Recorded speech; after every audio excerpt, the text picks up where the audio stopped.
and it is Sunday afternoon in the UK and early evening in Morocco and sometime in Washington, D.C. I haven't the faintest idea. And we have two magnificent tellers sitting with us in the cafe at the moment. They're doing everything. They're running the cafe. They're starting. Zouhair is on his way with other tellers, but maybe you would care to start with a story for us. Yeah, Please start. Please tell us a story. Introduce yourself. Introduce yourself. okay, so let me introduce myself. My name is Kamal. Okay, so I'm from Marrakesh. So I'm poet, and I prefer, we can say, this world, this magical world of telling stories. So my story, we can see, just inspired story. Just a few days ago, I can say inspired, and I was touched to write it. It's about is about a happy man. We call it in Morocco Masoud. Yeah, this character, Masoud, he was a happy man because his life was so simple, because his life and his relationship with, we can say, neighbors and mates and friends, we can say everything was happy, everything was joyful, everything was splendid. And we can say this person, Masoud, has, we can say, a store, or we can say, buying and selling, we can say, the old and shabby clothes. All right. So and we say every day his life starting by, we can say, opening the store and fixing everything, preparing everything, and preparing the tea and the coffee sometimes. So day after day, this life of Masoud will be utterly changed. Why? Just because there is a, I can say, a principal event will occur, which is Masoud. Someday, we can say in one day, we can say, while he was preparing some old clothes, he found a box, or can I call it a secretive box? Why? Because this box, I can say, was something exceptional, and something exceptional to Masoud. The story started with this box by, we can say, Masoud, when opened this box, and he found some clothes, some carpets, something like that, some stuffs. And suddenly he found, we can say, a smartphone. So this smartphone will change his life completely. Why? Because Masoud is an illiterate person. He hasn't any knowledge about technology, about social media. But he, okay, say, this smartphone astonished him, and made him to be curious. And there is a love ship between the smartphone and Masoud become. So Masoud returned home, and just thought what this mobile phone about, and he found that just going in through YouTube, because, as you know, YouTube is a spacious world, okay, so full of events, a camera, people found it.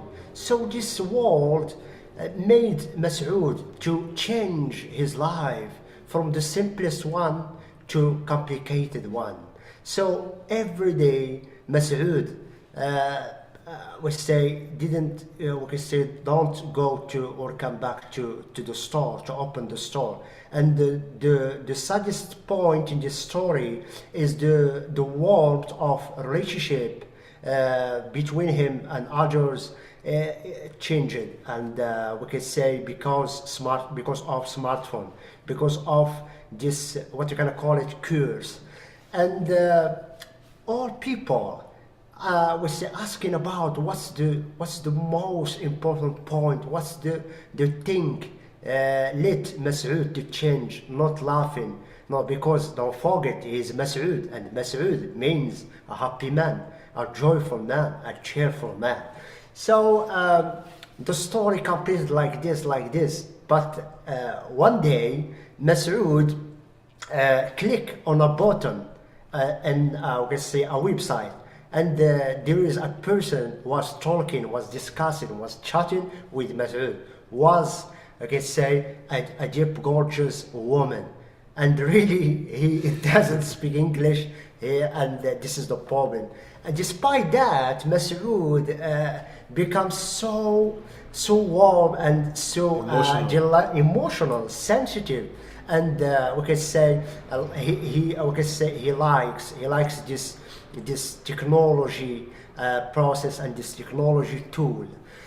So the story completed like this, and in one day, after 1 month, Masood decided to, like I say, to open his eyes, to return back to his real life, because he was living not in a genuine life, he was living in an imaginative world. And all his neighbors, all his mates asked him what's the principal causes, or we can say the principal reason made him not to talk to them again and again. So he decided to can say to break the smartphone, because he changed his life, because he doesn't become spontaneous, okay, or even more communicative person. And he decided at last to can say to break the smartphone, because why? Because all people asked, as I'm asking him, and as you can ask him, Mr. Masood, because he's a happy man, why you do this action of breaking the smartphone? Because the whole story, we should get a moral of Masood, that technology, not like stories. Stories is something beautiful to be inside our life, but technology devastate, and technology destroyed Masood's life, and he decided to break the smartphone. Why? And Masood had a speech to all, we say, people, all to his neighbors, all his mates, to not follow this grace. You can consider it as a grace, but it is a curse. It is an indignation of this era, which is technology. So what we can get from this story is to be a happy man. You shouldn't to have, we say, technology process, but you should to be a happy man by narrating a story, by sharing a story. As we say, sharing is caring. Thank you very much. I just want to clarify. I don't have a big experience of narrating stories, because I'm poet, and a poet. You did that. You narrated that incredibly well. Yeah, as That Mr. that was. Don't apologise. Yeah, as Mr. Poets are storytellers. Poets Yes, of do course. narrate. So Yeah. don't apologize. You did that well. Now, and my takeaway from your story is that technology can be addictive. It can take over your life if you're not careful. Yeah. And so it took over his life, and then he realized that it had taken over his life, so he had to step away from it. Now, I would have sold the phone. I wouldn't have broken it, but that's me, but but no, I understand. But you taught a very valuable lesson. Yeah, great story. Great story. I do really. But what I want to say that the common factor between, you can say, all literature gender, such a poem, novella, story, is what is the knot, is the plot. So I see this point. Yeah. Great story. Excellent. Thank you. I do really appreciate it. And we can also we can learn from you, because we can learn from, because you are masters. Yeah. And every day I learn, because I'm glancing the Facebook, or we can see the what we can call it, Kiri Museum writers. Okay, so I always, we can say, discuss with Sif Townsend, with Maria Golen, with we can say Gary, with all sorts. Why only I'm following your words. For example, because the last festival, International Festival of Storytelling, really you as a master's, you not only me but my friend Anas and other students at Hina Coffee really and genuinely you left a print and really you quenched our thirst by the knowledge, by the stories you narrated, by the sharing you shared with us. Is something exceptional, is something unbelievable, is something uncomparable because it's a story of a human being, and the human being is someone who has something or has a lot of things to say, to share, and to interact. And interaction is something important in life, in consistent and collaborating humanity. Yes. And See, never more. he just narrated another beautiful story, He did indeed. didn't he? And I It, think John will agree with me is that we got you guys taught us a lot and shared with us a lot as well. yeah, yeah. Okay, another point is we can say Mr. John. We can say I still remember those stories he narrated. First one with Mr. Norman, yeah, Mr. Norman, and yeah, and the second one with me with Stephanie. Wow, and okay, I cannot say nothing, something uncomparable, something I can't express to word because touchable and innovative and really artistic way. The way you narrate, the way you we can say gestures and we can say body language, emotions. Wow, that's really you capture. Really, you capture and you we can say you astonish our interest, our mind. That's what we're gonna call it. Some stories from Marvel land or magical land. Yeah, Thank you. Thank you. yeah, most welcome. Now you told a story or two. Uh, Now there's a gentleman next to you. Has Yeah, he got a and story? yes, yeah, yeah, something. Yes, Mr. John. Thank you so much for this great opportunity. I'm so grateful for being here with such amazing storytellers from different countries. And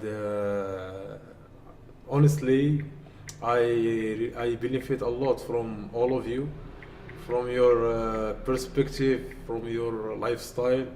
Uh, Actually, I learned so many different points, and I will be happy to join your storytelling events today.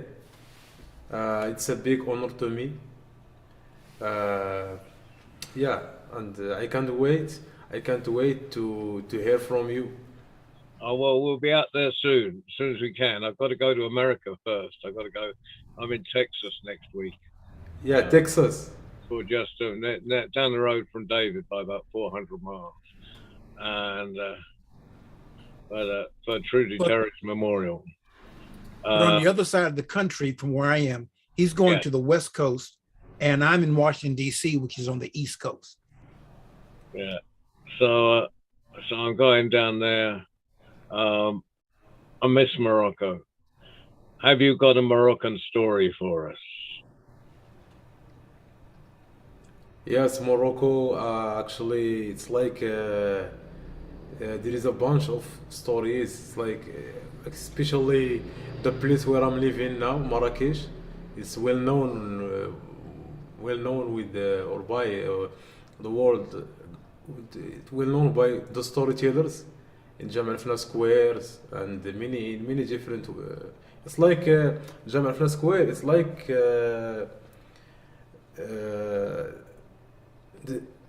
The, the appropriate, yeah, the appropriate place for the storytellers.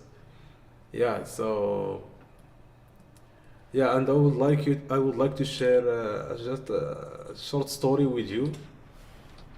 Please do. Please carry on. You have the stage. Introduce yourself. Okay. Okay, my name is Anas. I'm from Marrakesh. uh, I am swimming coach, and I'm still continuing my nursing studies. Okay, so I will be happy to share with you a short story. It's about uh, it's about a man who want to buy. It's like he want to buy a donkey. You're here in our countryside in Morocco, Babasi. We are. It's famous or well known. If you, for example, if you want to buy or sell a donkeys, you should have to go to appropriate place. It's like a big market, you know. It's especially you will find it in the countryside. Okay, so I was start. Once upon a time, there was a man who want to buy a donkey. He went to the market, and he found a bunch of donkeys, but he likes a small one with big ears, but he was looking so nice and beautiful.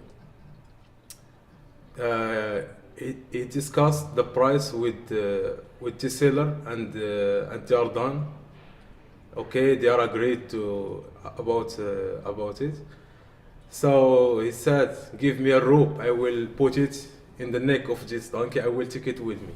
I like it." Okay, he said, "Okay, it's sold. Let's go." So in his way home, there was two kids. There was two kids. Uh, they were they were chasing him. One of them said to the other, "Look, I will go to this man, and I will take the rope from the donkey's neck, and I will put it in my neck, and I will go with him, and you should stay here." He said, "Okay, we are agreed. Let's do it." Then they kept moving. They kept walking until the man arrived home. Suddenly, he discovered that the, the donkey transformed to a kid. What is that happening? Wow, where is my beautiful donkey? He surprised. What happened? He asked the child, "What are you doing here? I bought a donkey, not a kid. What are you doing here? For God's sake." Uh, after that, the kid answered him back. He said, "Look, this is a curse. It's like a wish. She transformed me to be a donkey, and if you would like me to return to be your donkey, you should take me back to the market." He said, "Okay, I will take you back." He took him to the market, and suddenly he discovered and he found the real donkey, the donkey that he bought for the beginning. He found it in the market. He said, What happened?" So the two kids, his donkey and his money, and and his Good. yeah, and finally he discovered that he was tricked by those two kids, and he lost his donkey, his little donkey, and his money. Uh, this was a story about it's like tricking and betraying this poor man. So this is the end, and thank you so much. What we learn from, or what is the moral from this story is to never trust people from the beginning. It comes with step by step we get to know the other people, and even if we are good people with a good mindset, that not mind that we should be careful and not trust from the beginning. Thank you so much. Okay, so by the way, we have other storytellers, other local storytellers, as you know, with us, Sarah, yeah, and Sarah and Miriam, yeah. Oh, They are, Miriam, yeah, they I are here. remember. Okay. Yeah, Sarah, you know it, yeah, because she participated, okay, in, Oh, please, please internationally. put Sarah on. Yeah, Yeah, they come on here and they will, okay, say, share with you, okay, say, their stories. Okay, all right? All right, Yeah. Anis, your yes, story. Trust has to be earned, not given. the trust has Trust been has on. to Yeah, be earned. earned. Yes, Yes, not given. not given, has to be earned. Yeah, I totally agree. Thank you so much for your beautiful, nice comment. Oh, So now let me present to you Miss Sarah. Whoa.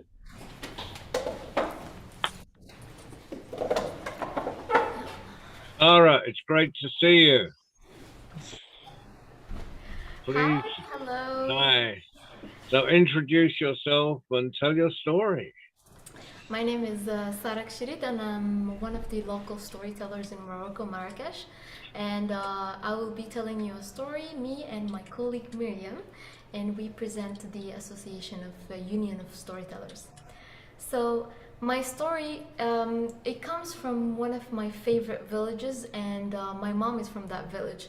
It's a beautiful village, and it's known for having green lands. It's known for having music played every night, and they also always they have tea parties at the evening. As you know, Morocco, we love tea. So tea is important in anything. Breakfast, lunch, dinner, parties, we celebrate just by tea. So in this village also, they have a lot of myths, and they have a lot of beautiful, let's say, creatures that they used to believe in. And this is one of the traditions that was passed on by a story of Boujloud. Now, how Boujloud started? It started with in this beautiful village, and outside of the gates of the village, there is a land. No one dared to visit that land. And this land, surprisingly, every day, when it rained, it had a rainbow on top of it. So they believe anything that is underneath the rainbow is cursed, and it is forbidden to go there because there is creatures, there is monsters. They believed that there is a creature lived there, but they never saw anything. But again, they never dared to go there. So with this myth passing on from one person to another, and the rumors going around the village, everybody knew about it. And one time there was a shepherd called Attar. Now Attar, he's just a normal shepherd, and he just takes his sheep and go around. Anywhere there is green, he would go and take his sheep there. And this time, he thought to himself, why won't I go outside of the gates? Specifically, under the rainbow. I want to go and check what's going around there. I want to see why people are afraid of that place. So he went there with his sheep. And as he reached to the place, he noticed something unusual. This is the beautiful, so green. You can smell the fresh grass. You could hear the rivers flowing, the birds singing, high trees. It was beautiful. And he just let his sheep to go around and have some snacks and eat everywhere. And he decided to just relax, take a nap, and sleep. He took a nap, relaxed, and started to dream about some things. And he started dreaming about some tones, let's say rhythms. A rhythm that gets along with the river flow. The river is flowing, the birds are singing, and then there's the rhythm going along with those sounds. It was the first time for Attar to hear music. Specifically, it was flute playing. So he woke up from his dream and looked around. There was nothing, no one is there. But he thought to himself, this sound made me feel so good and relaxed. This is the best nap I ever had in my life. And he thought to himself, I'm coming back to this place. He took his sheep, went back home, and then the next day he went back there again. Again, took a nap, dreamt about the same music and rhythm. Day after day, Attar visited the place again and again and again. His sheep grew fat. His face started to lighten up and he seemed happier. And people in the village couldn't help it but to ask, what is your secret, Attar? What do you do? Did you get a wife? Did you get money? Are you getting rich?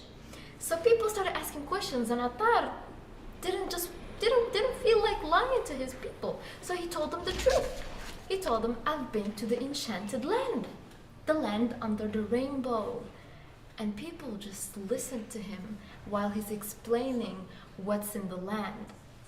Grass, fresh air, beautiful birds singing, and the music that he used to hear whenever he takes a nap.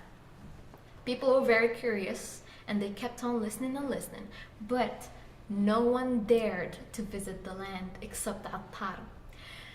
One time, he decided to explore the land and he went there and left his sheep to roam around and he went around checking every place in this land and he found a cave and he went inside the cave and he thought, ooh, there is a breeze coming out of this cave.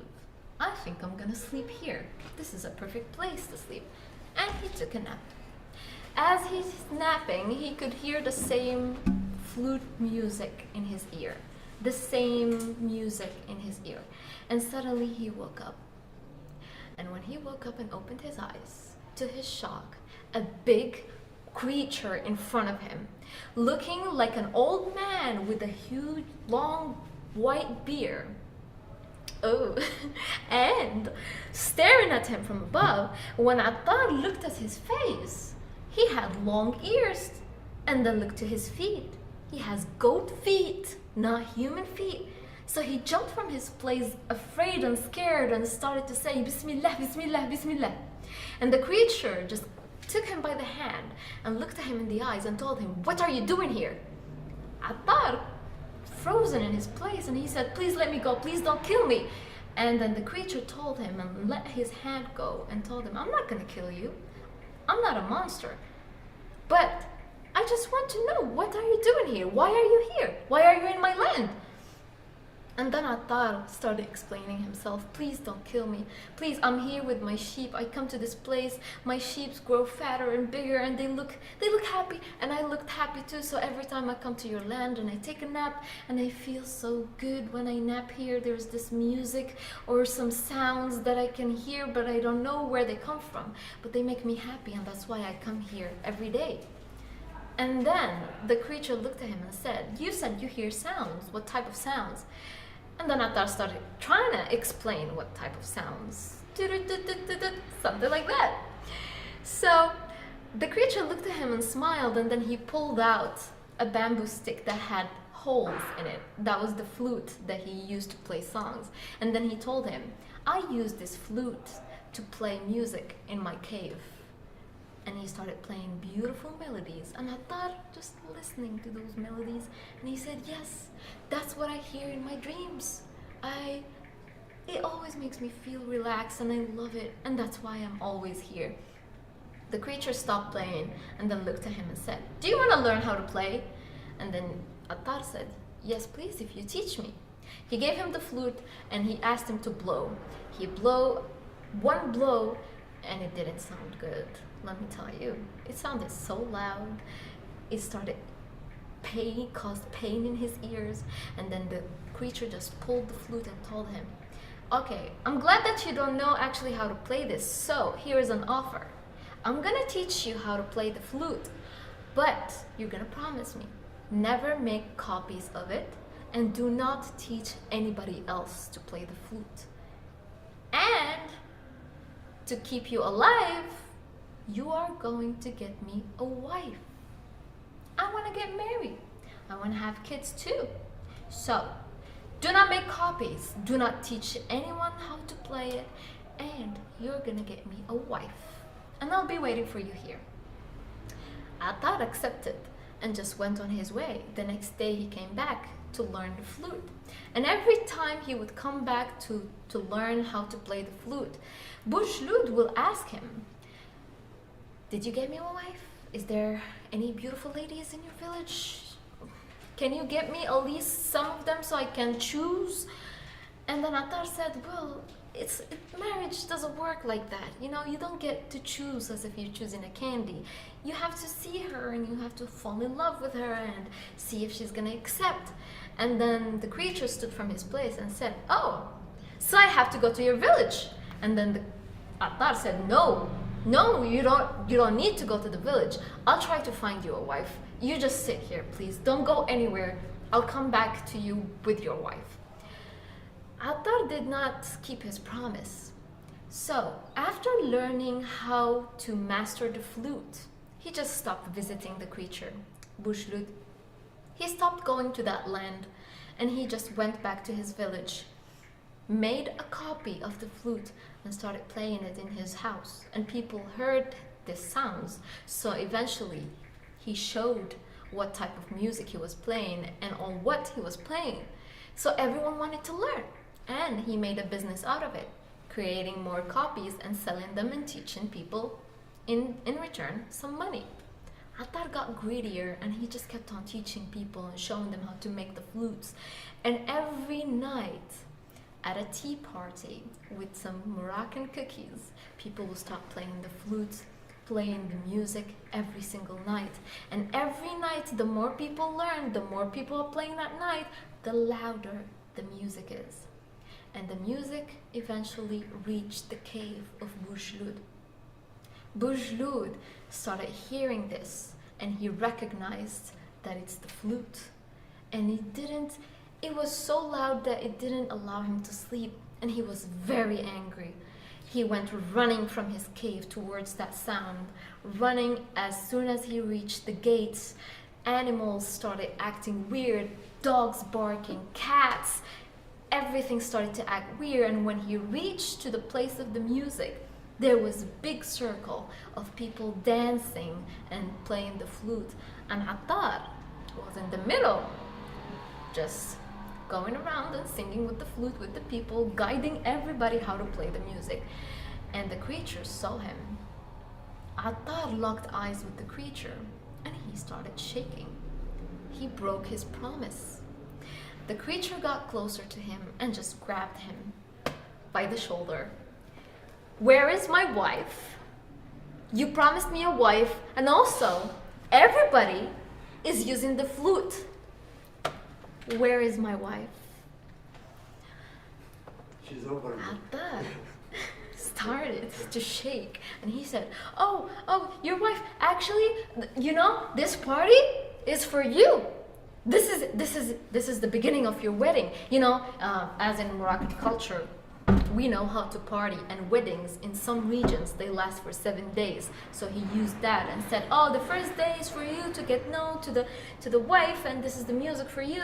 And you know, I'm gonna go and get your wife. You know, just stay here and dance with the people. The people are freaking out and looking at the creature. The creature smiled at everyone and just took one flute and started playing music. Everybody eventually started dancing with him. And everyone was dancing while Attar tried to look for a wife. Now there was one lady that would accept this insane plan, and her name is Aisha. And she was known for being Aisha Qandisha. She was the perfect wife for Bujlud.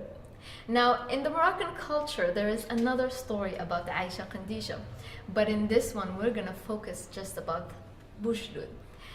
Now, Attar told her what happened, and she agreed, but he should pay her some money. She was very smart. She had her own plan. So she took as much money as she could. And every night when Bujlud will come to the party, she would dance with him and seduce him and tell him how she's happy and excited to be married to him and how he's talented with the flute. And she was basically leading him on. Every day he would ask her, well, are you coming with me to my cave? She said, no, it's part of traditions to stay here for 7 days until everybody knows about us, that we're married. That's how it works. So every day he would come back, dance with his wife, and she would dance with him and get paid for that, save money. And on the 7th night, she packed her clothes and ran away. Nobody saw her. She had enough money to survive for the rest of her life or to create a new business and start something for her. Now Bujlud came back and he was looking for his wife. And Attar told him, well, it's part of tradition and she's at her parents' house packing her things. So she will come back to you and the parties are over. 7 days is over. You can just stay in your cave, relax, and your wife will pack her things and come to you. Bujlud trusted him and he went back to his cave. 1 day, 2 days, 3 days, 4 and 5. The wife never appeared. Bujlud felt sad. And whenever he would go and try to get inside of the gates, he would feel some type of sadness and sorrow. Somehow deep down he knew that his wife will never come, and he felt sad. Did I say something wrong? Did I do something wrong to her? Why did she run away? Why is the tradition takes more than 7 days or so? He had a lot of questions, but every time he would reach the gates, he would feel sad and didn't have the courage to go in, and he would just turn back to his cave.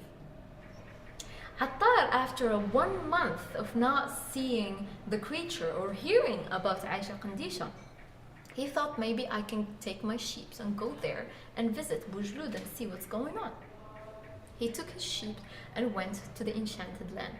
When he reached there, the land is not the same again as it used to be. The land is not green. There's no birds.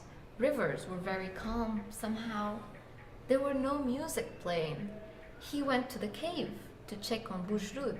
Bujlud wasn't there. He looked around and started calling his name. No response. He kept on visiting the land day after day, day after day. But sadly, day after day, the land got creepier, sad, gloomy. There's no life to it anymore. But when he gets back to the village, there is the music that keeps things alive and everyone is happy. And he thought to himself, maybe the music that Bujlud played for his land made it happier. Maybe the energy that he puts through his music made the land that beautiful. How about I'm gonna be the next Bujlud. So that's what he did. He stayed in the cave and decided to finally take the part as Bujlud. Slaughtered every sheep and tried to survive with the sheep that he got left. Took the skin and put it on top of him, covered his stomach, covered his face with one of a mask that looks like sheep's with big horns, and had the flute in his hand, and he would visit the village every night and play the music with the people. The people thought it was Bujlud, but it was Attar. And he would play music, and people, because they liked the music and they were happy, they would reward him. They would give him food, drinks, whatever he needed that night, and he would take everything and go back to his cave. He kept on doing this, days after days, days after days, and became more like a symbol, more like a tradition. And when you come to Morocco, you will notice in our one of big festive moments in Eid al-Adha, that's when we sacrifice sheep, and some guys and some boys will take the skin and put it on top of them, and they would just go around, play music and dance. Now Attar stayed in that cave for so long until he got old, and he picked one of the kids from the village to pass on this tradition. And this is how the tradition of Boujloud is still alive in Morocco. People would still wear goat skin and cover their face. That would look a little bit creepy, but they were very exciting and happy, and they would play music around in this big festive. And this is the end of my story. Thank you. Wow. Captivating as always. Captivating. That was beautifully told. Fantastic. Thank Oh, you. Our next story will be with our lovely Miriam. oh, great. Oh, hello, Miriam. Hello, everyone. Miriam! Hi. How are you? I'm so fine. How about you? I'm magnificent and feeling even better now that more storytellers are here. Thank you. Yeah, so, Miriam, introduce yourself and tell your story. Okay, I'm Kanan Mariam and I'm a Moroccan storyteller. I guess that I will tell a story in Arabic, in Moroccan Darija, and then here we go. I'll try to translate. Okay, and Sarah will try to translate. نديرو شي حاجه اللي باتلك سهله كاع باش شنو اللي بان لي قولي لي انت عارفه ونديرو ماشي مشكل. عارفه قرب. اها مزيان اوكي. I agree. اوكي. بسم الله الرحمن الرحيم والصلاة والسلام على أشرف المرسلين. سبحان من جعل حكاية الأولين عبر وفوائد للقوم الآخرين. يحكى الله أعلم بغيبه وأحلام أنه كان في قديم الزمان وسالف العصر والأوان. كان واحد الراجل خدام في واحد البلاد بعيدة، كان خدام قراب، وبقى خدام على داك الحال سنين وأعوام حتى كبر في العمر وشعره شاب.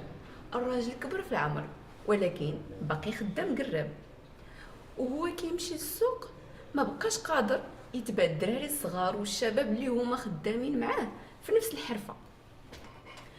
كيدوز النهار من صباحو حتى لمساه كيقلب على لمن يبيع جغمه ديال الماء ويشد خلاصها ويدي لمرتو في الدار ما تاكل. نهار على نهار القراب كبر وما بقاش قادر انه يمشي يعطي الناس يشربوا، وما بقاش قادر يتبع السرعه ديال البلاد وكيفاش غاديه، والناس كيدوزو من حداه وما كيهضروش معاه حيتاش ديما جالس في واحد القنيت وساد عليه ما تيهضر مع حد ما تيتكلم. دازو الايام وشلا شهور وبقى فيه الحال، وبقى كيقلب اشنو ندير باش نرجع خدمتي كما كانت، وبقى كيفكر قال الا بغيت نبيع الماء والناس يشريوه من عندي خاصني نطور من راسي ونبيع لهم شي حاجه زوينه اللي هما يبغيو يشريوها من عندي وما تكونش عند الناس الاخرين. مشى ديك الليله للدار وبات يخمم، وصبح الصباح وشرقت الشمس على الكدا والبطاح. مشى القرب للسوق وما مشاش باش يبيع الماء، مشى شرا حفنه ديال الزبيب وجابها للدار. جاب القربه غسل الزبيب عمرها بالماء ودار فيها داك الزبيب، وحيتاش ديك الساعه ما كانتش الثلاجه طلعها للسطح وعلقها. بقى الشرق يجي ويجيب فيها حتى بردات، والغد ليه طلع وداقها شرب من القربه ولقى ماها حلو وبنين. وهنا بدا كيفكر دابا انا عندي ما اللي ما كاينش عند الناس كاملين، كيفاش غادي نخلي الناس يعرفوا باللي الماء اللي عندي مخالف. وهنا بدا كيفكر كيفاش غادي يدير ليها. رجع للسوق ولا كيقول شربه من الزبيب واللي قصد باب الله ما يخيب، واللي حفر شي حفره كيطيح فيها. شربه من الزبيب واللي قصد باب الله ما يخيب، واللي حفر شي حفره كيطيح فيها. بقى غادي في السوق واللي سمعوا تيعيط عليه اجي داك القراب اشنو كتبيع؟ كنبيع غير الماء، كب ليا نشرب. واللي يشرب الماء كيلقاه حلو ولا كيدور في السوق وكل شيء كيشري من عنده، حتى من القرابه اللي معاه حتى هما عجبهم الماء وكيمشيو يشربوه من عنده. وبقى خدام على داك الحال شهور وسنين. واحد النهار وهو كيدور في السوق، واحد من الاعوان ديال السلطان سمعوا شنو كيقول ووصلها للسلطان. السلطان طلب منهم يجيبوا هذاك القراب اللي عنده ويشوفوا علاش كيقول ديك الهضره. وصلوا لعندو قال ليه يا مولاي انا كنبيع غير الماء. قال لي ولكن شنو كتقول؟ قال لي يا مولاي كنقول شربه من الزبيب واللي قصد باب الله ما يخيب، اللي حفر شي حفره يطيح فيها. السلطان شرب من الماء وعجبو، وهنا قال للقراب ما باقيش غادي تمشي تخدم في السوق، غادي تبقى تجي كل صباح لعندي لهنا للديوان وغادي تعطيني نشرب انا والامراء والوزراء اللي معايا، وغادي نعطيك 100 دينار كل نهار. القراب فرح وعجبو الحال، وهنايا رجع للدار وجد الماء بيتو في القربه، وكل صباح كيمشي لعند السلطان كيعطيه يشرب. واحد من الوزراء هو الوزير القريب للسلطان ما عجبوش الحال، قال كيفاش هذا اللي كيجي يدي 100 دينار كل نهار، يعني في الشهر كيدي اكثر من داكشي اللي كنتخلصو انا اللي وزير. وما عجبوش الحال، بقى كيفكر خصني نلقى لهذا شي حيله، لا هذا ما عجبنيش. وبقى القراب كل صباح كيجي لعطي السلطان يشرب. حتى لواحد النهار القراب وهو خارج من الديوان جا عنده هذاك الوزير ويقول ليه شوف انت ملي كتحضر وتعطي للسلطان الماء باش يشرب كيشم من فمك واحد الريحه ما زويناش، من الاحسن دير شي لتام وهكا باش تبقى خدام خدمتك مزيانه وما يجريش عليك السلطان. قال لي هي سمعا وطاعه، ومشى في حاله ورغد ليه جاي داير التام على وجهه.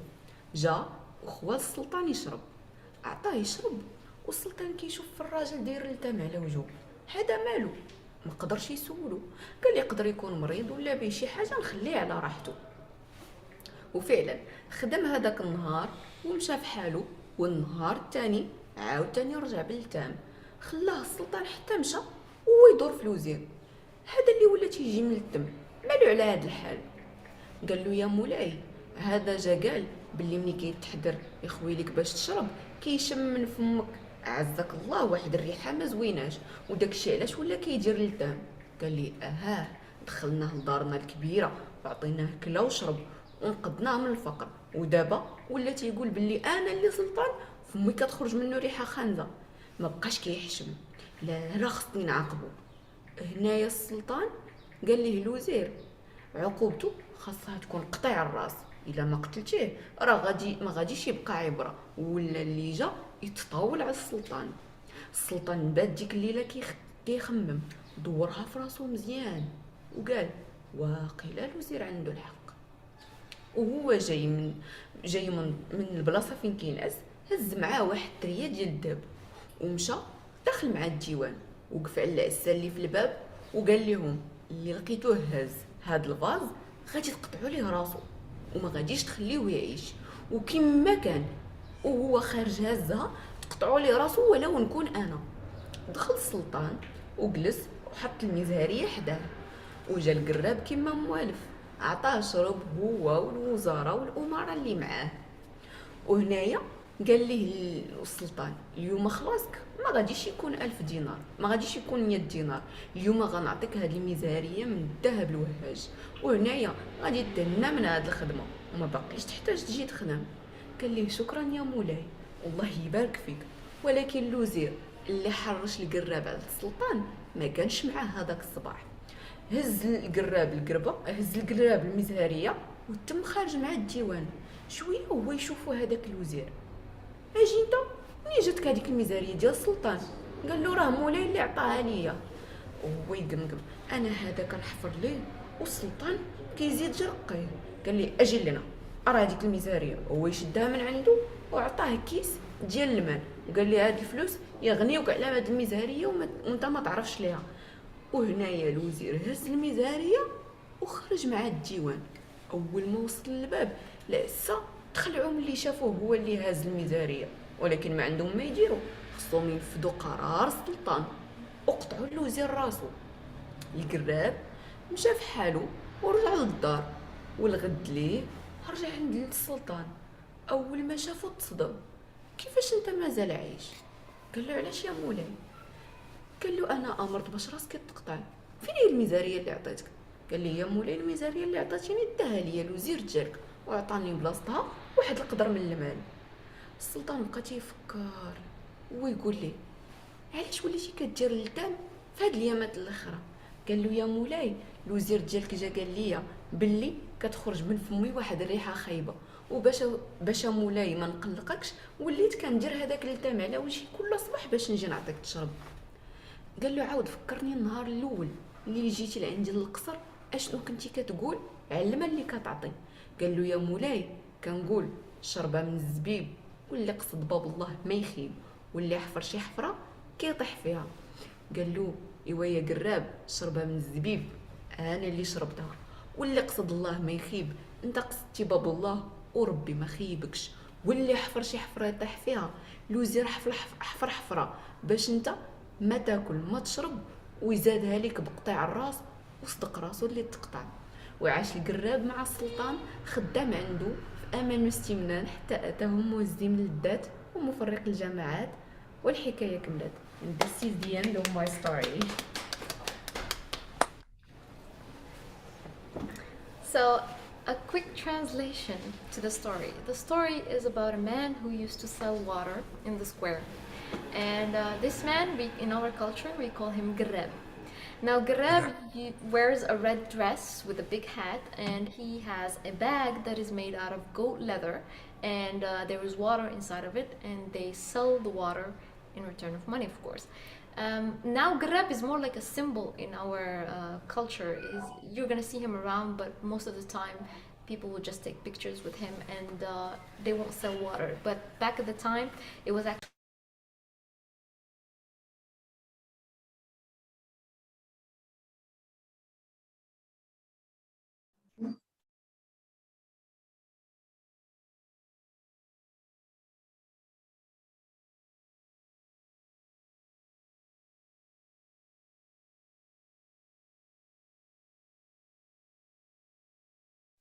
John, you should be able to unmute her.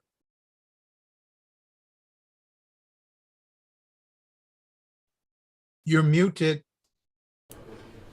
There you are. now. Right. So we lost you right after he's a symbol. Yes, he's more like a symbol now, and he doesn't actually sell water, but people would take pictures with the Garab. But back at the time, it was actually a craft that was handed from a father to son. People used to use that as a job, earning money. They would go to far wells, get water, boil it, and put it inside of the bag and sell the water to the merchants in the square.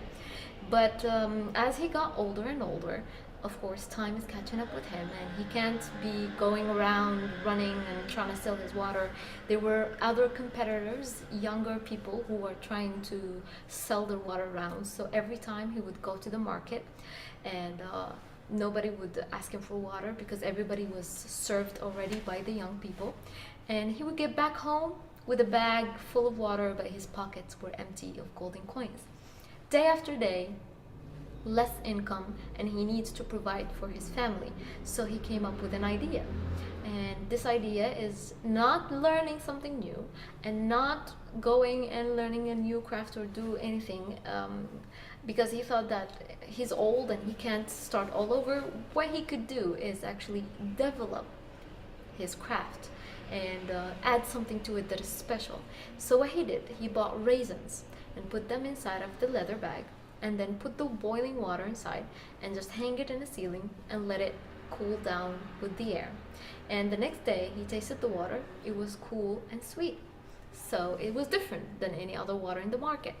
Took his bag and went to the local market to sell his water. So now he stood up in his place, but to get the attention of people, he has to come up with an idea, some words to advertise his water. So he came up with the random words, but at the same time they were very wise. And wisdom and knowledge at that time were very important because only higher societies had access to it. So for people in the local market to hear those wise words, it was very important, and they were more interested in the words than the water. So Garab was saying, شربة من الزبيب اللي قصد باب الله ما يخيب واللي حفر حفرة كيطيح فيها. A sweet drink from raisins. Whoever guard the door of God will never be deceived, but whoever dig the hole will fall right into it. A sweet drink from raisins. Whoever guard the door of God will never be deceived, but whoever dig the hole will fall right into it. Very random words, but they were very wise. They were good enough to get the attention of people, and they would hear and get closer to him and ask him for water. And he would pour some water and serve the people. They would taste the water, sweet and cool. They love it. Rumors started going around, and he gained some popularity, and now everybody wanted to taste the water because it was different. So day after day, he doesn't even need to go to the market anymore. He just stays home and just sell water from his home. Rumors started to go around to the point where the Sultan heard about him and heard about his words. So he sent guards to his house to get him to the court. Guards on the door. He opened the door to see the guards. Two scenarios were going inside in his head. One, either I am going to get punished and I did something really bad that I'm going to jail for. Two, maybe I did something good and I'm going to get a reward. What did I do? Standing there and staring at the guards, one of the guards spoke and said, "Go get your bag, the Sultan wants to see you." He just looked around, grabbed his bag, and just went. Followed the guards. In front of the Sultan, there was the Sultan in the middle, and there was his ministers around him. So he saluted the Sultan and the Sultan saluted him back and said, "I heard that you sell water, but a special water. Somehow people feel kind of happy and relaxed and healed when they drink your water. And you were using some words along with this water. Can you tell me? Can you repeat those words?" And then Gareb started to repeat the words. A sweet drink from raisins. Whoever guard the door of God will never be deceived, but whoever dig the hole will fall right into it. Sultan loved it, and he asked him to serve everybody. Gareb served everyone, and then the Sultan gave him a bag full of golden coins, and he told him, "This is your payment, and you are never going to sell your water in the market. It is too special to be sold in the public. I want it for me and for my ministers. Every morning I want you to be here and just serve all of us, and we will give you the same amount of money every day." That is a big salary. It is compared as a minister's salary. So every day he would come back and serve them, repeating the same words. Now, in life, when you are doing very well, there's always somebody eyeballing your success and just watching you. They may never really, they don't want to cause harm, but at the same time, they're kind of jealous. In this story, we have somebody like that. And this person was the right hand of the Sultan. It was his minister. The minister started thinking, how come somebody from the streets, never had education in his life, gets inside of the palace and gets paid the same salary as mine? I'm a minister. I got education. I traveled for my knowledge, and I get paid the same as him. I think it's time to find a solution for this old man and get him out of the palace. He came up with an evil plan. And that evil plan was, before he enters the court to serve everyone, the minister stopped him at the door and told him, "Do you like your job? Do you want to keep your job?"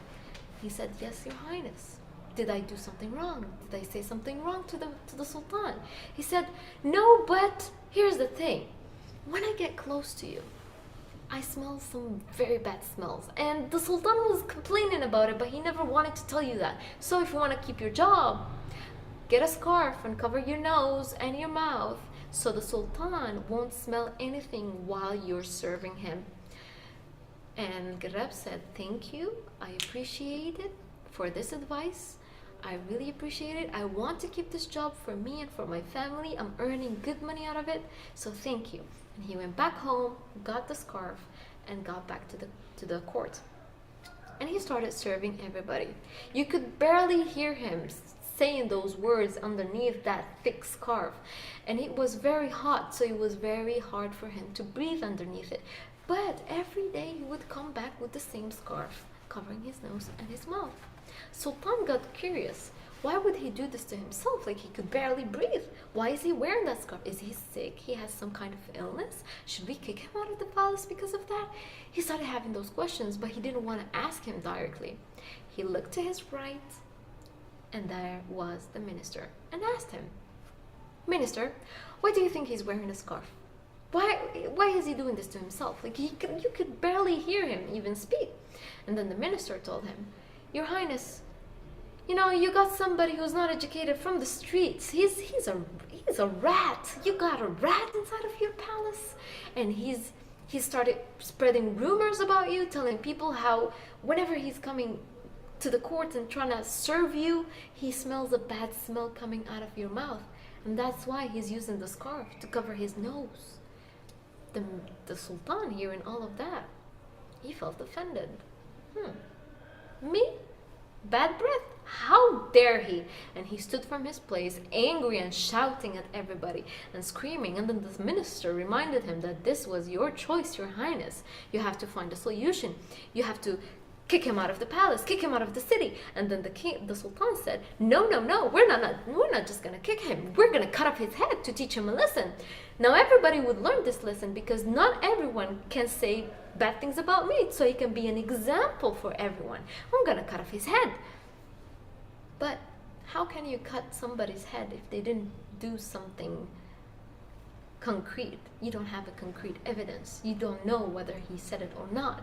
So the Sultan, at his angry moment, he went to his room rushing and thought, I can't kill that man for no reason. I have to find a solution. I have to find a way to kill him. And he turned to his right and he saw a beautiful vase or vase.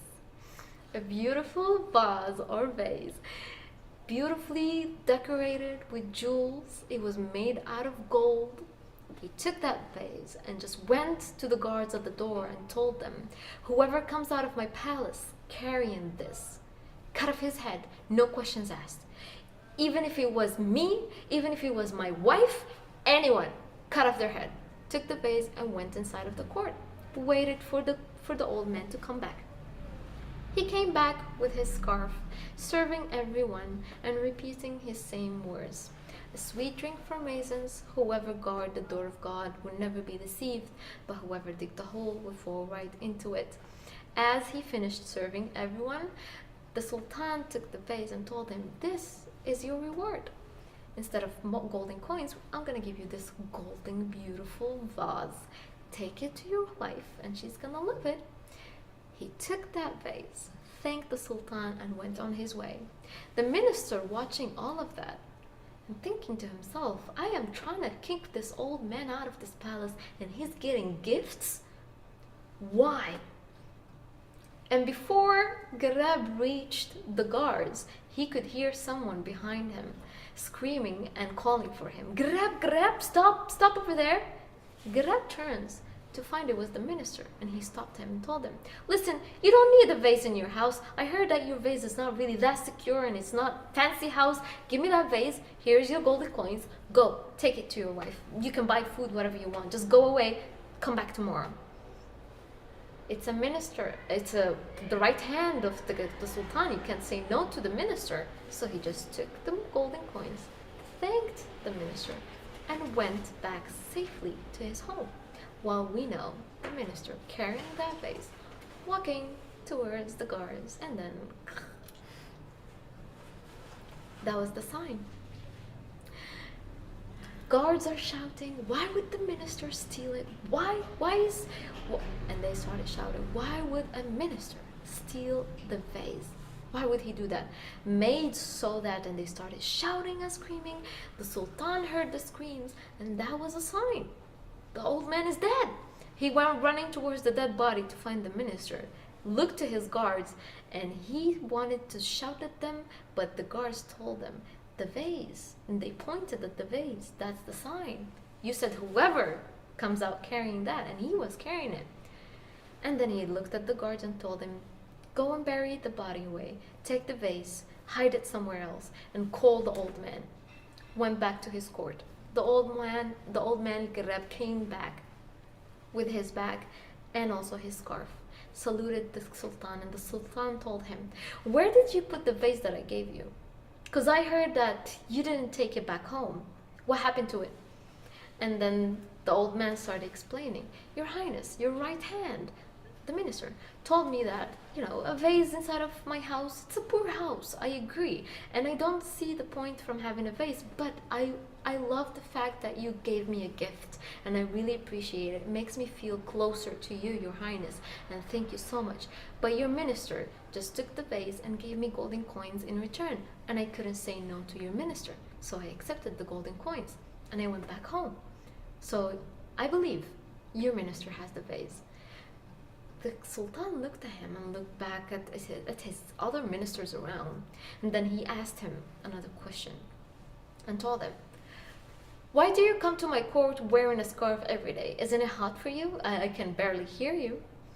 And then the old man said, "Well, your Highness, the same minister, your right hand, gave me an advice and I took it. He said, whenever I'm serving you, you could smell a really bad smell coming out of my breath, and I'm very ashamed of it, and I'm very sorry for it, but I really want to keep this job because it's providing for my family. Therefore, he advised me to wear a scarf to cover my nose and my mouth so you wouldn't smell anything. And that's why I'm wearing a scarf, your Highness."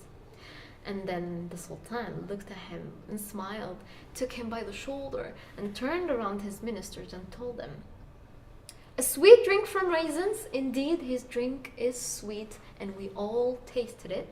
Whoever guards the door of God will never be deceived. Follow your craft with good intentions. Have good intentions all the way. God will always have your back. Whoever digged the hole will fall right into it." That's what happened. That's what happened to the minister, the right hand. All of you watched and all of you heard what the minister said. He was digging a hole for the old man, not to only cut off his living, but also to cut off his head. But he fell right into it. Now this is a lesson for everyone, and you, Grab, you shall live inside of my palace so I can make sure that you are safe here, and I want this craft to be handed from you to your sons, and I'm gonna make sure that your family is taken care of, and I want this craft to be passed on.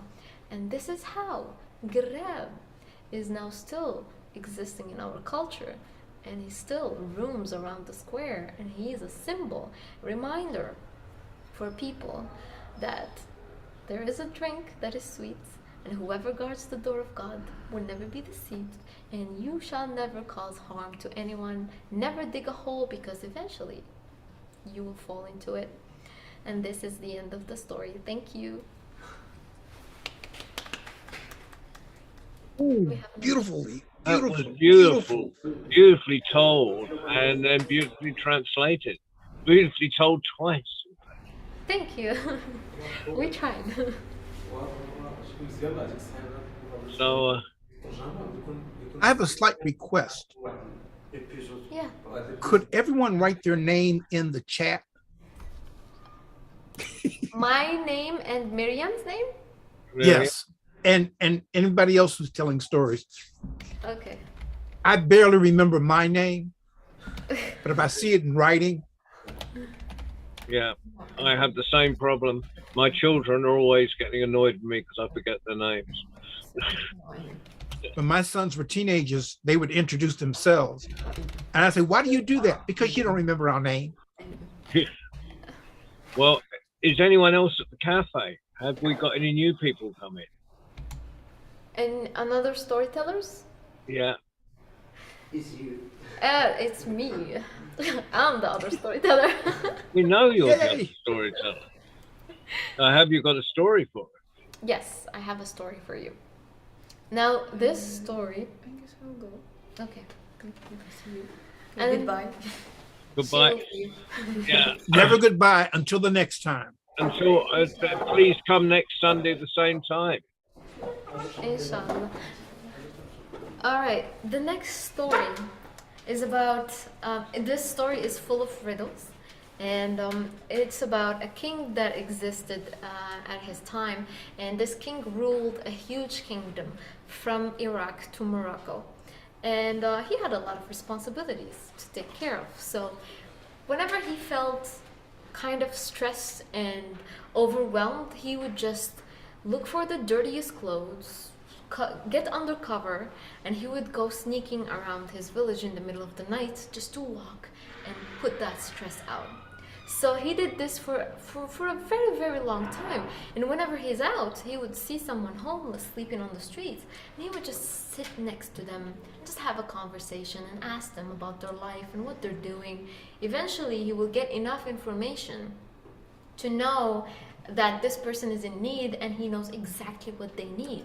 So he would go back to the palace and send guards under his name, gifting this person whatever they need. Either it's a new house, money, food, whatever they needed.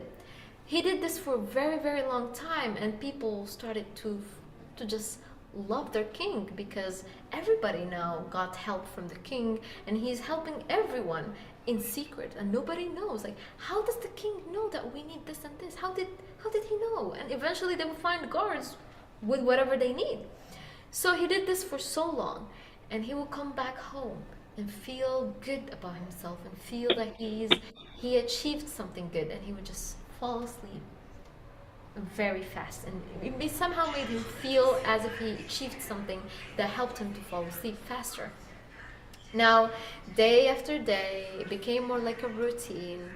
So he decided that one time, I'll just not go around, I'll just stay home and relax and sleep. I'm not gonna go around this night. And that's what he did. He went to his bed, tucked himself, trying to find this perfect, sweet position where he would fall asleep, but he couldn't find it.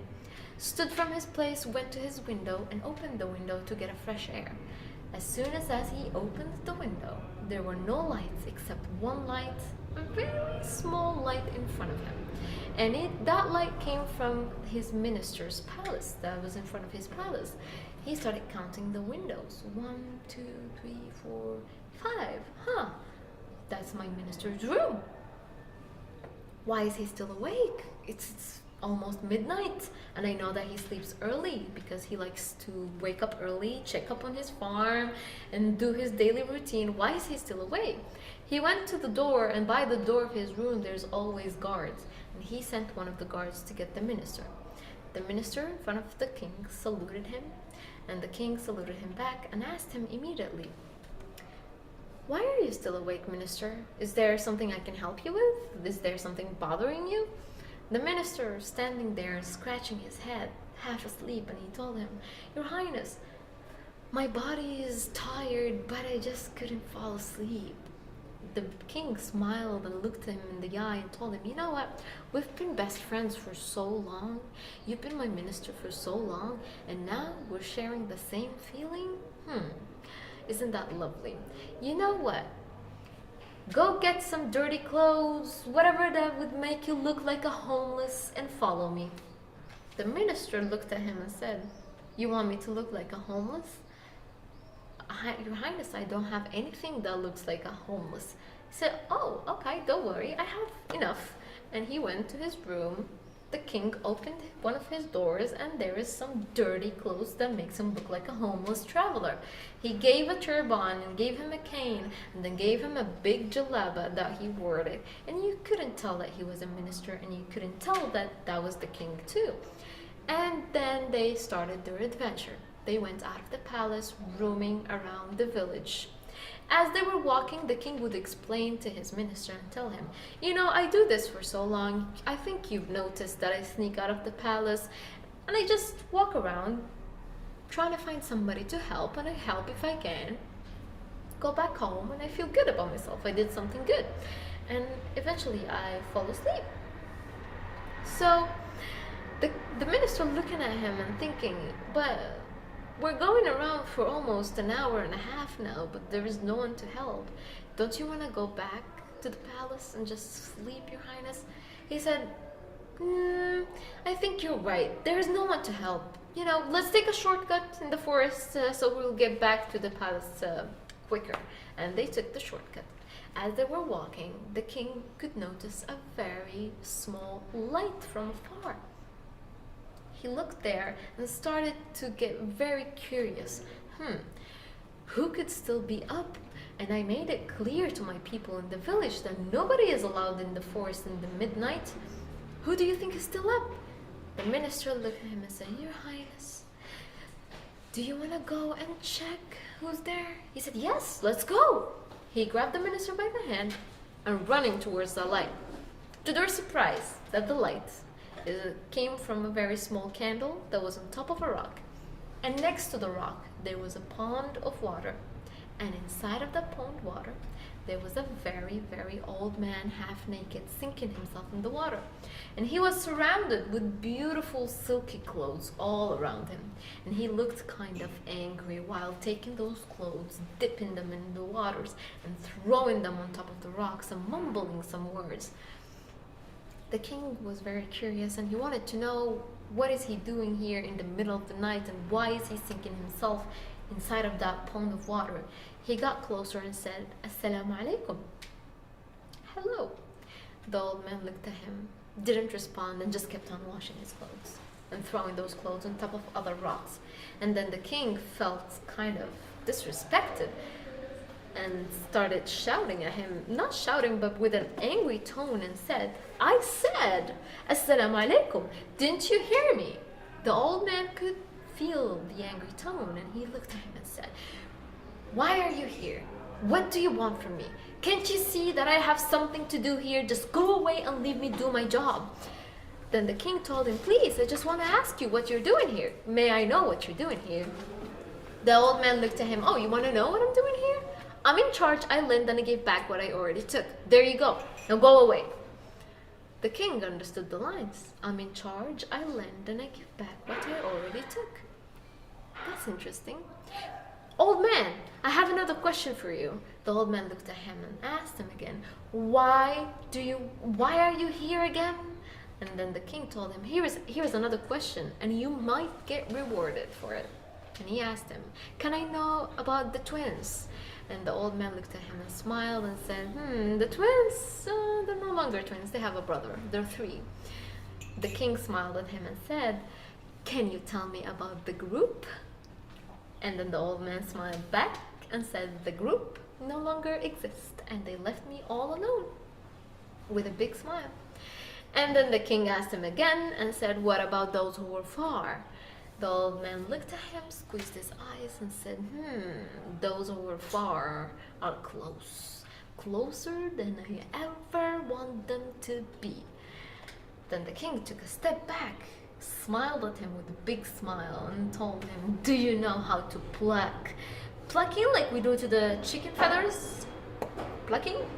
The old man started laughing and he said, only if it's tied up, then yes, I know how to pluck a chicken. And both started laughing. And then the king took the minister's hand and dragged him out of that place. As they were walking to their palace, the king, repeating the same lines he heard that night, stopped the minister in the middle of the road and looked at him and said, did you understand anything from what I said with the old man?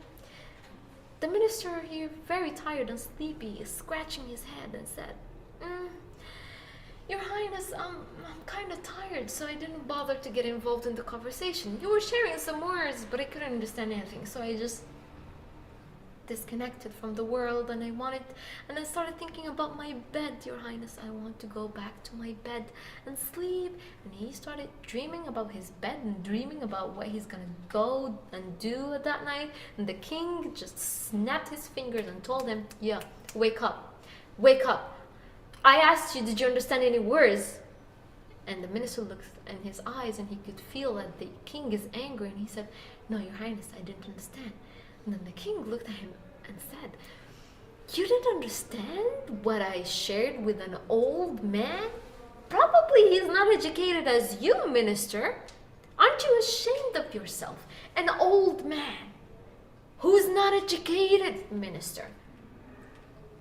Aren't you ashamed of yourself? Do you have something to explain? And then the minister, not having any words, he never heard the king speak with that tone in his life.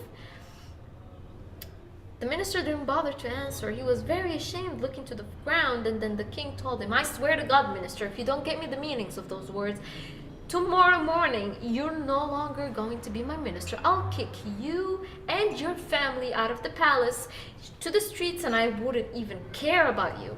And he just walked away. The minister here, trying to observe everything he heard, he's going to be stripped away from his position, kick him and his family out of the palace.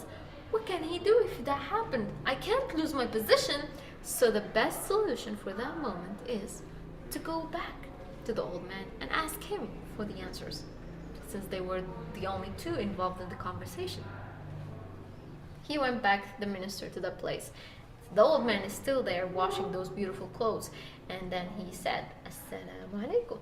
The old man looked at him and dropped the clothes and said, didn't your friend just left like a couple minutes ago? You should leave. You should go. You know, if the guards caught you in the middle of the forest, you go to jail. What are you doing here? Go away. And the minister stopped him and said, please, listen to me. Please, I just need some explaining to the words that you shared with my friend. You were talking about something, but I couldn't understand anything. Would you please be kind enough to explain what you were telling with my friend? The old man, hearing those words, he stood from his place with one hand on his hip, looked at him dead in the eyes, and told him, you want an explanation for the words. With every line I'm gonna explain, you're gonna give me 100 golden coins. The minister looked at him and asked, why 100 golden coins for one line? How many lines are there? He said, 5. So that's 500? Yes. And then the minister, 500 golden coins? That's a lot. What are you gonna do with all of that money? None of your business. Pay me, and you'll get the meaning of the words. And then the minister accepted, took the first bag that is full with 100 golden coins and told them, here is the first 100. Can you please explain what my friend asked you? I can't even remember the words. Would you please just explain them? The old man looked at him and said, well, this is the reason why you're back here, because you can't even use your brain or remember just words that were said in front of you a couple minutes ago. That is your fault. But here is the words. Your friend asked me what I'm doing here. And I said, I am in charge, I lend, and I give back what I already took. Can't you see, young man, I am in charge of clothes. Those clothes are not mine. They're too expensive to be mine. Plus, I don't wear those flashy colors. Who on earth would wear those flashy colors? Anyways, I am a washer. I get clothes from people by the day. I get them here. I wash them in the middle of the night, let them dry. The next morning, they're clean and fresh. And I fold them nicely and give them back to their owners. I take money. That's my job. I'm in charge of people's clothes. I'm a washer. I lend to my children. They're very young. They can't afford buying clothes, food, whatever. I lend them. Why? Because I know time will catch up with me. I'll get older. I won't be able to work. So I lend them that when I get older, they will give me back what I gave them when they were young. I give back what I already took. That's exactly what I'm doing, but with my parents. They're still alive. They can't work. And I make sure to take good care of them before I come to this job. So I give them back what I already took when I was young. The minister understood. So it was about his job and his family. Okay, here is your second 100.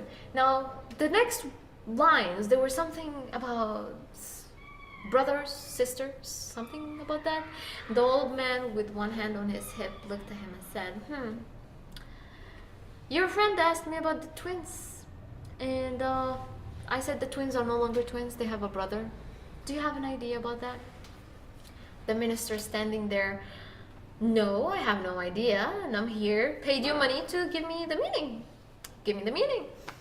The old man started walking inside of the water, and then he looked at him and looked to his left, and there was a cane.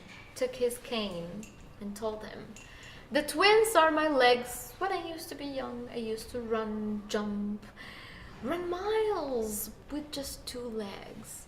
But time is catching up with me, and the twins are no longer twins. They have a brother. It's my cane, supportive leg. can't walk around without supportive legs. The twins have a brother. All right, so it's about your legs and your cane. Okay. Here is your third 100. Now, my friend asked you about, and then the old man stopped him and told him, don't even pretend that you can remember anything. I know that you can't remember anything. Let me explain this to you. So, the third one, it was, your friend asked me about the group. The group. They no longer exist. They left me all alone. The minister staring at him, feeling creeped out with his weird smiles. Why is he smiling at me? And then he told him, the group. They no longer exist. I'm toothless, can't you see that? Silly you. The group that no longer exists are the teeth in my mouth. They all left me. Now time is catching up with me, young man. I'm toothless. I survive with just soup and some bread soaked in soup sometimes, if I'm lucky. The group that no longer exists are my teeth in my mouth. And then the minister told him, oh, what about the fourth line? Something about those who were far. See, I remember that one. And then the old man told him, yeah, those who were far are close, closer than I ever want them to be. Yeah, the 100. Then the minister, okay, here's your 100. And then the old man explained, those who are far are close, closer than I ever want them to be. You know, when I used to be young, I had a really good vision. I could see people from miles and miles away. Now, time is catching up with me. Those who are far should come closer to me so I can see them. Sometimes they're very close, closer than I ever want them to be. They invade my private circle. So, those who are far are close, closer than I ever want them to be. The minister understood. All right, here is your 5th. There you go. I'm finally going back home to sleep. My friend asked you, do you know how to pluck, like plucking to the chicken feathers? Something about that, and you said only if it's tied up, right?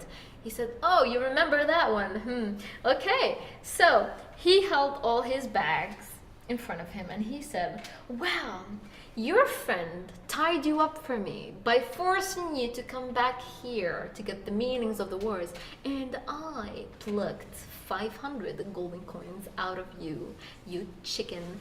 Now go away, you got your words, leave me alone. I'm going back home to live the life that I deserve. He just gathered his golden coins, ran out of the pond of water, took the clothes that were there, hanged them, and just disappeared. The minister standing there, realizing what's going on, he got tricked by his best friend. He was angry and at the same time sad because he lost a lot of money that night. Went back to the palace to find the king waiting for him, doing nothing but just standing and staring at the sky. And when he saw his best friend, he started laughing. You're back. He said, yes, your highness.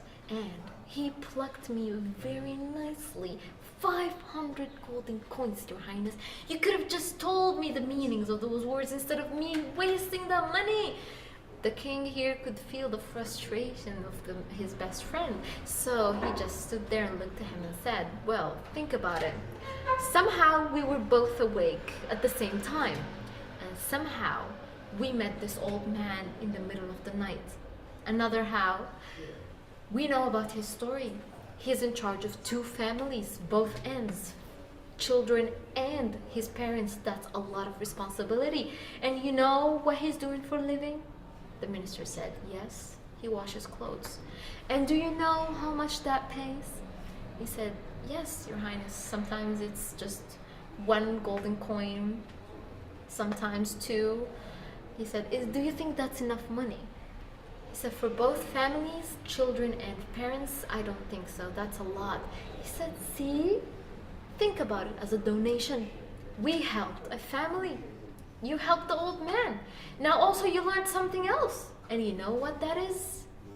The minister asked, what did I learn, your highness? He said, you learned something called world play. Now we could use some very, very normal words and we can mix them with other words and have hidden messages shared between me and you in the middle of the court. No one will understand except me and you. It's gonna take some practice, but it's okay. We all learn with practice. But now you know about it. Yeah, you know that it exists and you know how it starts and how we can use it as a communication skill. The minister said, yes, Your Highness. I think it's going to be very useful in the middle of the court, right? The king said, yes. Now, minister, you still have your job. You're still my best friend. Go back to your palace. Rest. Tomorrow is another day. I'll see you tomorrow. The minister saluted the king and thanked him, went back to his palace. The king saluted himself and went back to his palace. And I finished my story. And probably I'll go back to my place over there. Thank you so much. Brilliant. Well, it's been a wonderful evening. Thank We've you. had, from having no one, we've had 4 magnificent tellers. I Thank you. can't see if anyone else is there, but you might just want to carry on in the cafe and just have a social afternoon.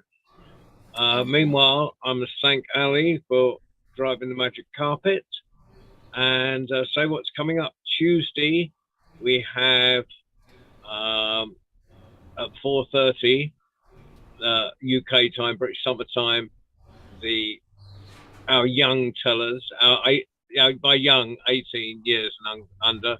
That's why I put in the publicity, you are new tellers. To distinguish you from the 18 and under tellers. You are the new tellers of Marrakesh.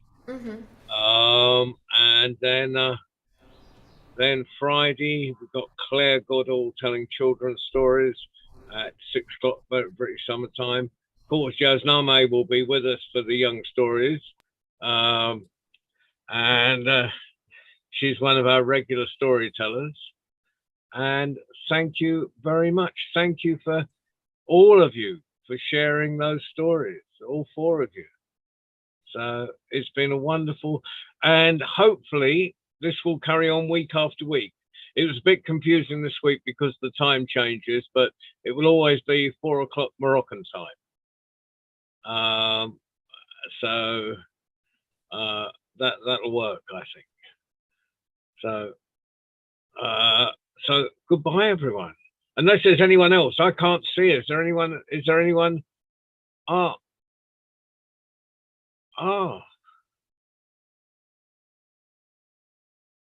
Yeah. I know you've told already. So unless you have another one, Anas, Anna. would you write your name in the chat so I can see how it's spelled? And also the gentleman who told the story before you.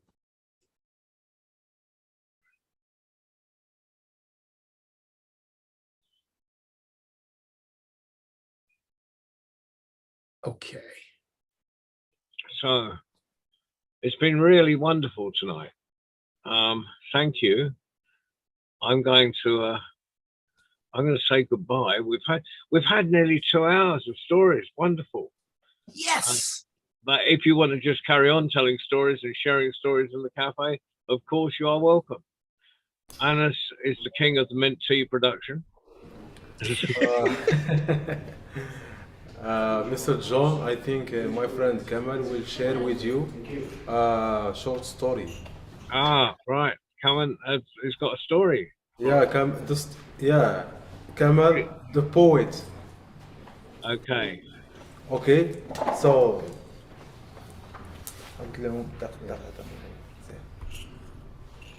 And would you write his name in the okay. right?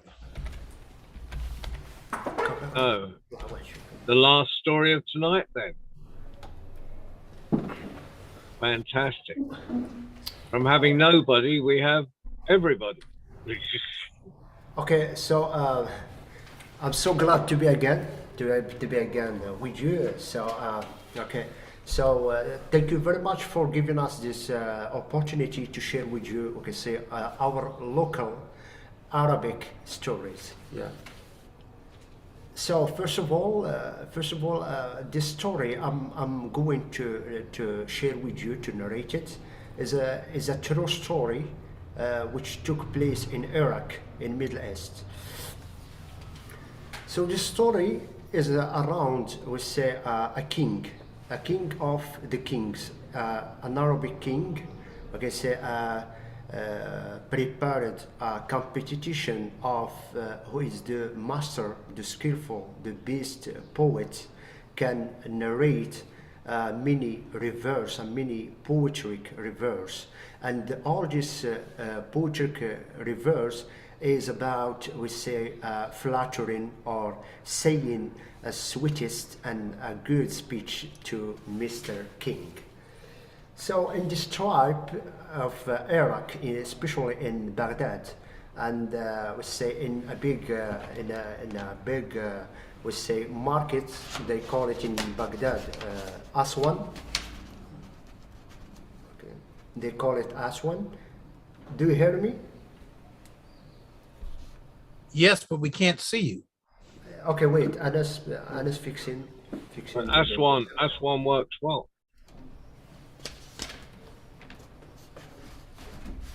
Just continue. Okay, Just, I'm just continue until the picture shown.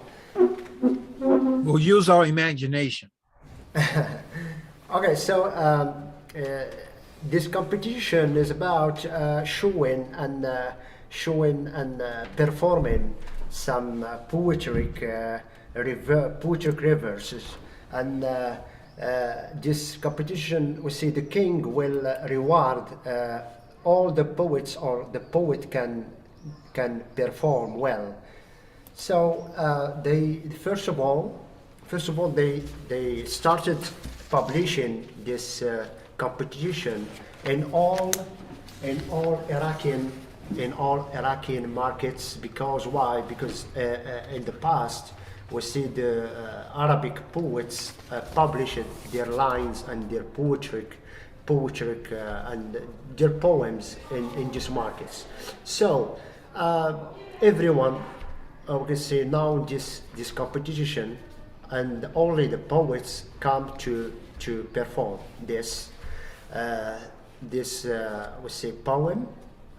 And the first thing, there are some, we can say, the king proposed some conditions. Okay, proposed some conditions such like all these poems must be on flattering, must be including, we can see, as the sweetest speech, as sweetest and a beautiful talk around the king.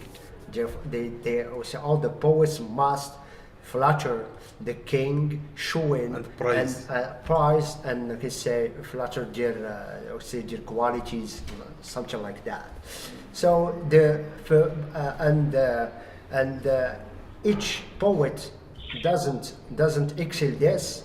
He will face a destiny of killing or slaughtering or execution or something like that. So the first poem come in and uttered, we say, showing his lines, and failed. The second one failed. The third one failed. And we say the competition still about, we can say, took a place about 1 month, 2 months. One day, a skillful and master poet in Iraq came to take this challenge against the king. He challenged the king that he will offer and he will present all his lines, beautiful poetic verses about the king, and cannot vanish his creation.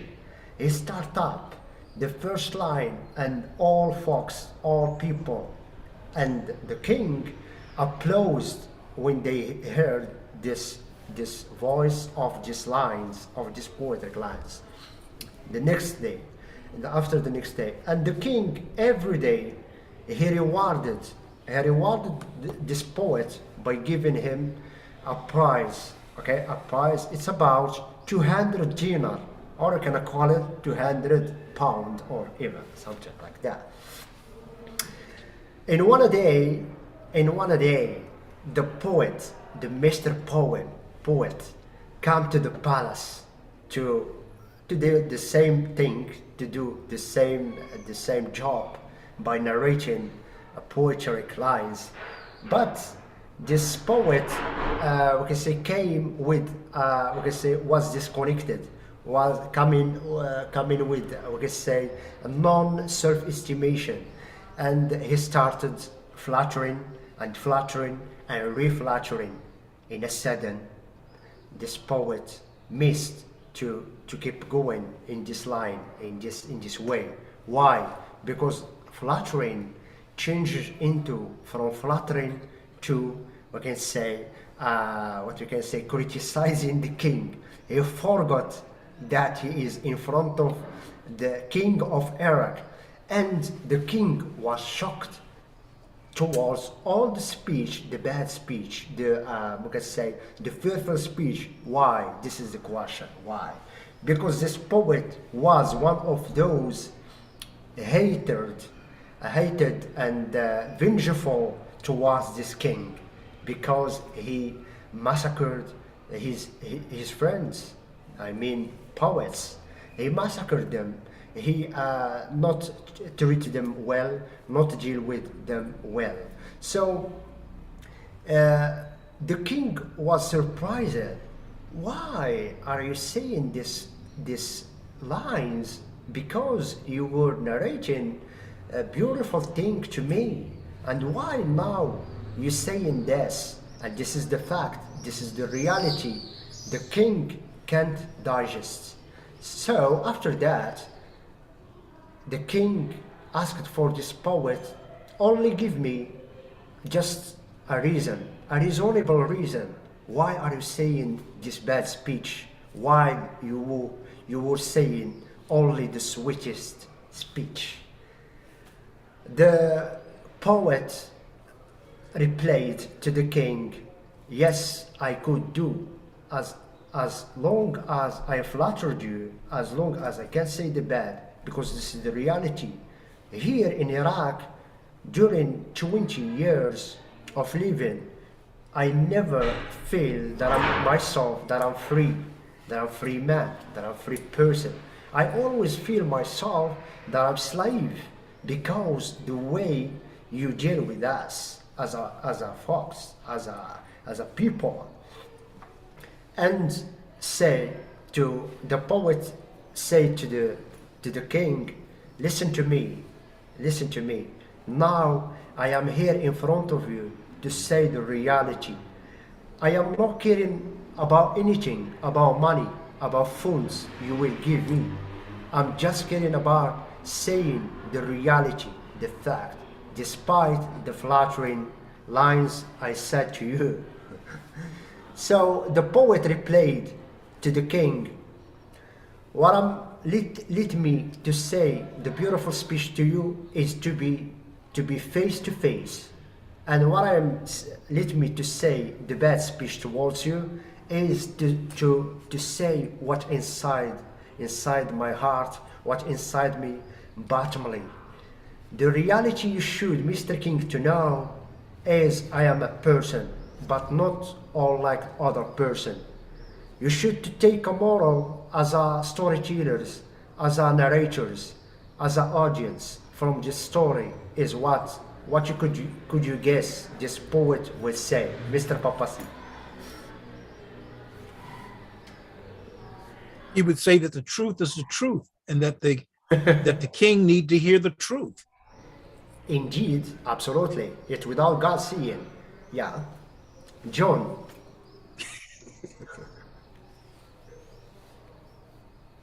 What you can get from I think it was an extremely brave man, and maybe the king rewarded him for his bravery and his honesty.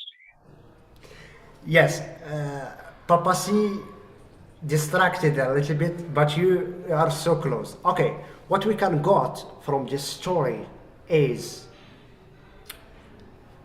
despite all the circumstances, despite all vicissitudes, despite all hardest moments, hardship, we face up, we find ourselves in, we should say the reality, the fact.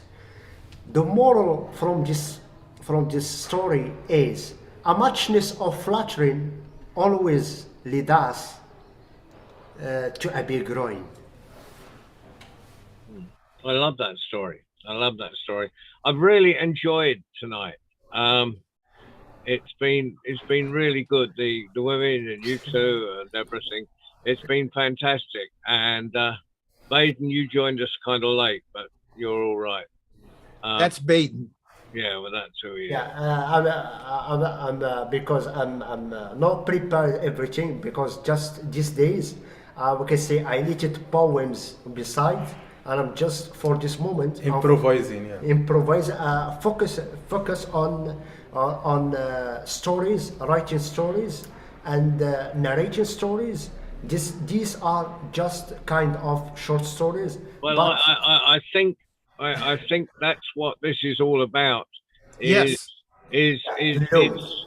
it's kind of not where you bring your finished stuff to. You can if you want, but it's where you bring stuff to share and maybe work on and maybe polish Yeah, uh, uh, maybe yes.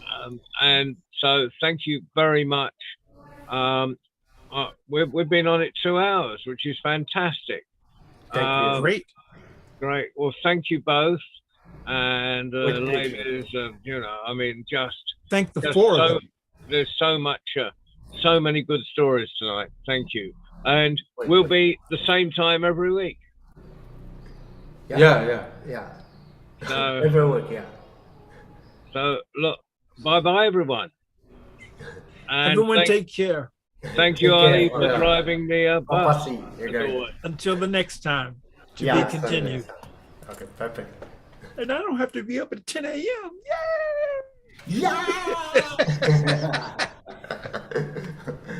Yay! Wow. You're good.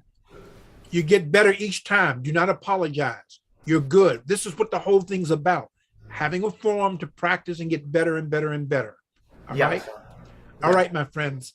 I love you dearly. Until the next time. To be continued. Where is Baba Big C. U? Where is Yes. Big U, Mr. Baba C? Baba C, Yes, sir. time to say good night and goodbye. Good night. That's what we're goodbye. doing. Because And Bad you Prince come in Jr. late. is here. You come in late and now you're trying to boss everybody around. Did you not hear the poet?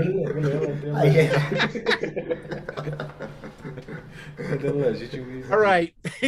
Good night, my friends. We'll talk to you soon. Good night. Good night.